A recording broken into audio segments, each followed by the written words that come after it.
বিসমিল্লাহির রহমানির রহিম।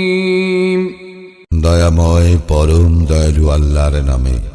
ইযা যুলজিলাতিল আরদু জিলজালাহা, পৃথিবী যখন আপন কম্পনে প্রবলভাবে প্রকম্পিত হইবে, ওয়া আখরাজাতিল আরদু আথকালাহা, এবং পৃথিবী যখন তাহার ভার বাহির করিয়া দিবে, ওয়া ক্বালাল ইনসানু মা লাহা, এবং মানুষ বলিবে ইহার কি হইল।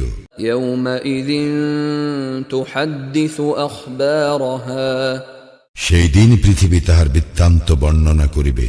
বিআন্না রাব্বাকা আওহা লাহা, কারণ তোমার প্রতিপালক তাহাকে আদেশ করিবেন। ইয়াওমাইযিন ইয়াসদুরুন নাসু আশতাতান লিয়ুরাউ আ'মালাহুম, সেই দিন মানুষ ভিন্ন ভিন্ন দলে বাহির হইবে, যাহাতে উহাদেরকে উহাদের কৃতকর্ম দেখানো যায়। فمن يعمل مثقال ذرة خيرا يره, কেহ অনুপরিমাণ সৎকর্ম করিলে সে তাহা দেখিবে, ومن يعمل مثقال ذرة شرا يره, এবং কেহ অনুপরিমাণ অসৎকর্ম করিলে সে তাহাও দেখিবে।